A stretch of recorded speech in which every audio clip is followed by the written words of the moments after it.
Good afternoon. I'm Gail Jacobus, coming to you from my kitchen in Hendersonville, North Carolina. I'm Terry's consultant for her party, Let's Get Cooking with Terry. And we really appreciate you guys attending this week and participating in the party. I wanted to jump on tonight and introduce myself, but also give you a few tips about a couple products that I use on a regular basis in my kitchen. I'm getting ready for my meal tonight, so I'm using these products and I thought it would be a great time to share them with you.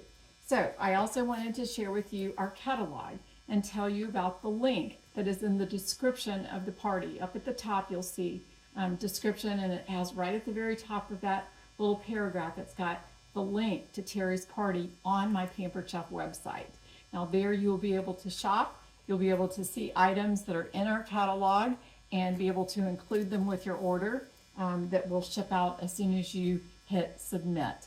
Once your order is submitted, then I review it to make sure everything is correct on it, and then I will submit it to include with the party. And then it will come within the next 5 to 10 business days. So I just wanted to give you guys the heads up about that.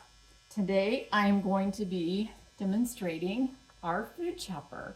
And I don't know how many of you have seen the food chopper. It has been in our product collection for a number of years, is well loved, and heaven help Pampered Chef if they ever took this away from us, because it is really a tool that should be in every kitchen. Now, the food chopper comes with a little cup right here, or a little cap like this. And this is mainly for storage, but it's also great if you wanted to chop up something in the food chopper, in this food collar here. You could just put your ingredients in there, and I've got some garlic in there, and I chopped that up a little bit earlier, but I wanted to show you how that works. Basically, you're just gonna put it inside the cap, fit the food chopper down inside of it, and then just chop away.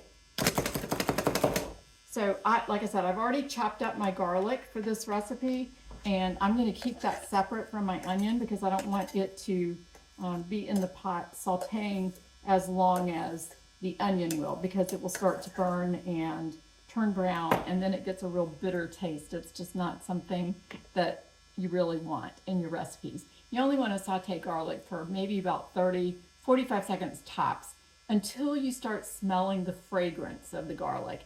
Then it's time to add your next ingredient or take it off of the heat. Generally what I do is saute the onions for a good 5 to 10 minutes until they get a little, almost turning brown, like a little crispy edges. And then I'm going to add the garlic and wait for that fragrance to come up. And then I'm going to add my ground beef. And then once you incorporate the garlic and the onion into your ground beef, you're good. You shouldn't have any possibility of the onion, or not the onion, but the garlic burning. So once it's absorbed into that, then I'll brown my ground beef.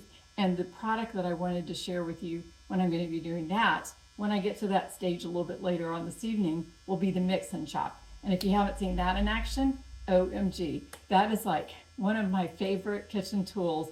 Use it regularly, at least every week, if not more. And so anyway, I wanted to share that with you. So tonight we're making a vegetable soup, and this is the base for it.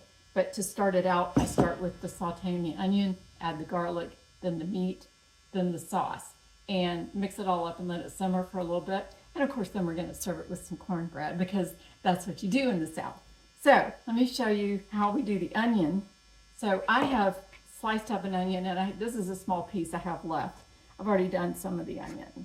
So I wanted to show you, you're not going to put this whole big piece inside here, because it would consume that part of the food chopper, and it really would not, it would be very difficult for you to chop. So you just want to cut it down to size. So I usually will cut it down like this. I might set this aside so you can see what I'm doing. And then I'll put just a few pieces in there. I could probably put all that in there, but I want to, for ease of operation, I'm just going to show you how this works. So I hope you can see that. Okay, so I'm not going to talk while I'm chopping because it is a little loud. Now this is a great stress reliever. So if you've had a particularly busy day or stressful day, just pull out your food chopper.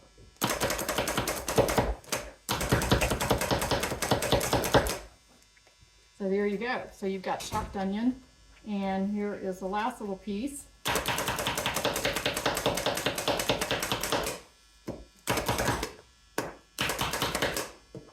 And then I'll just take the side straight edge of my knife and run it around the middle of the food chopper there to release all the little pieces that are in there so I don't lose anything, because I don't want to waste food. Food is too expensive to waste and just throw away. So we'll get all the little pieces out there, and that is how you chop an onion with the food chopper. So I'm going to show you next the little garlic peeler. It looks like a piece of cannoli, and you just take your garlic clove that still has the skin on it, put it inside of it. Now I like to put this on, I'm going to shift the camera over here so you can see.